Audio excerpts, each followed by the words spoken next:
never imagined that something as simple as joining a weekend tennis circle could stir such profound change in my life. My name is Emily Carter.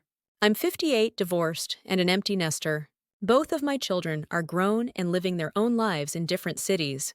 The house, once filled with laughter, school bags, and clinking dishes, had grown so quiet, so still. After retiring from my job at a publishing firm, the silence grew louder. Days melted into one another. Breakfast at 8, laundry by 10, lunch alone, dinner in front of the TV. I smiled politely at neighbors and nodded at familiar cashiers. But inside, a kind of dull ache settled in. I knew I needed to do something, anything, to feel alive again. That's when a colleague turned friend, Margaret, suggested a local tennis circle that met every Saturday morning at the community court in the park. "You don't need to be good," she'd said. "Just come for the fun and the people." So I did. And that's where I met him, Daniel Blake. 60 years old, recently retired, brought in by Mark, one of the regulars. I remember the first time I saw him. He was standing awkwardly at the edge of the court, wearing a slightly faded polo and a pair of well-worn sneakers. His hair was mostly silver, but it suited him, giving him a sort of dignified calm. He looked uncertain, but kind. "I haven't played since high school," he said, rubbing the back of his neck. "I might just watch and help out for now." I offered him a smile. We're all here for different reasons. Watching's just fine. Over the next few weeks, Daniel became part of the rhythm. He'd help pick up stray balls, set up nets, bring iced tea in the summer. Slowly, he began participating, hesitant at first, then more engaged. I found my eyes following him during practice. The way he listened so attentively, how his gaze lingered not just on people's strokes, but on their faces, curious, genuine. One afternoon, after a particularly lively practice, I walked over with a spare racket. "Would you like to give it a try?" He blinked at me. "Me?" I nodded. "Only if you want to. I can show you the basics." He took the racket, his fingers brushing mine. A tiny spark. Not dramatic, but present. Real. I guided him gently. How to grip, how to stand, how to swing. His movements were clumsy, but earnest. His brow furrowed when he missed, lit up when he hit. "You're a great teacher." He said, panting lightly. "And surprisingly patient." "Well, I've had teenage kids," I teased. He laughed, and something inside me fluttered. After that, we talked more. Not just about tennis, but about life. About losing his wife to illness 5 years ago. About how strange retirement felt, like freedom wrapped in uncertainty. "Some days I wake up and wonder if I matter to anyone anymore." He once confessed, eyes on the horizon. I felt the sting of recognition. I know exactly what you mean. We started sitting together after practice. Benches became our quiet refuge, where stories unfolded gently under the shade of old trees. He told me about the novel he always meant to write. I told him about the cooking blog I started, and then abandoned after 5 posts.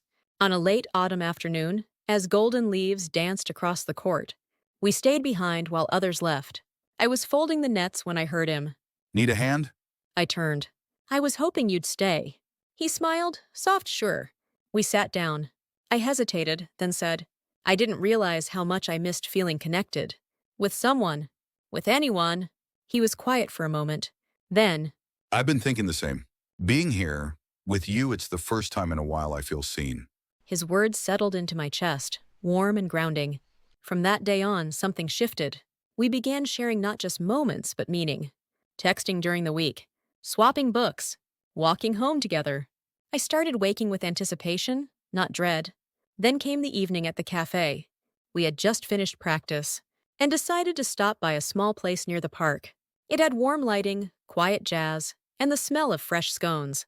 We took the window seat. The late sun poured through the glass, painting his profile in gold.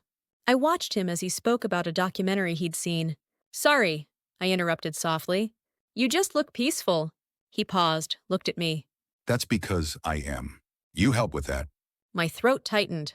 Later, walking back beneath the first signs of winter, bare branches, crisp air, I stopped. "Daniel, do you ever think about what comes next? Not just tomorrow, but really the years ahead?" "All the time. He said. And I've stopped pretending I'm okay walking them alone." He looked at me. "Would you want to keep walking together?" I nodded. I would. That night, I invited him to my place.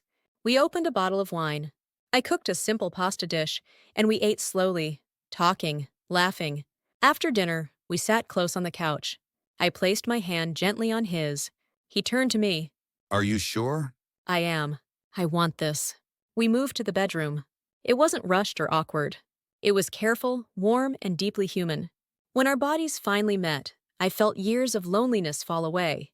His skin, his breath, his closeness, all felt like coming home to something I never knew I missed so badly.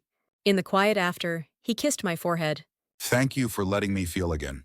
Days turned to weeks. We started planning our weekends around the tennis court, but also around each other.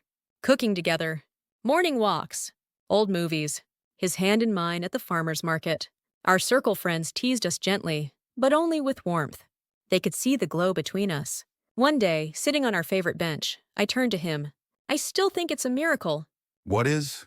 that I found you, that I found this, at this stage in life. He squeezed my hand. If I hadn't retired, I never would have come here. I wouldn't have met you. I think we were supposed to. And I believed him. As spring returned, and the trees once again dressed in green, we found ourselves walking home hand in hand, our path sure, our steps steady. Let's keep walking together, I said. Always. He replied. And just like that, a new season of life began, one not marked by age or endings, but by connection, rediscovery, and quiet joy.